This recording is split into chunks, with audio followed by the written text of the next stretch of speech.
Hello, lời chào thân ái từ Texas. Cuộc điện đàm giữa Trump và Putin 18 tháng 3 cho thấy Nga chỉ muốn một cuộc ngừng bắn nửa vời có lợi cho mình, tức chỉ ngừng bắn vào các mục tiêu hạ tầng cơ sở vốn Nga có nhiều hơn Kiev, đồng thời yêu cầu phương Tây không được hà hơi tiếp sức cho Kiev. Tuy nhiên, Đức và Pháp đã tuyên bố sẽ giúp Kiev nhiều hơn nữa. Điều này khiến thế giới càng lo lắng, những gì Nga đòi hỏi càng lúc càng khó đáp ứng hơn. Hiện tại Anh vẫn chưa có chủ kiến gì.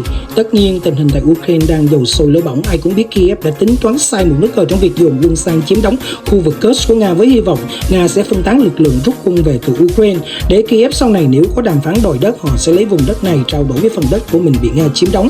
Tuy nhiên, vì đưa nhiều quân và thiết bị quân sự quan trọng đến đây, khi bị Nga phản công, quân Ukraine thiệt hại nặng. Đó là lý do tại sao Ukraine cần một thỏa thuận ngừng bắn nhiều hơn Nga. Trước khi Nga xâm lăng Ukraine năm 2022, dân số Nga là 144 triệu, còn Ukraine thì chỉ có 41 triệu.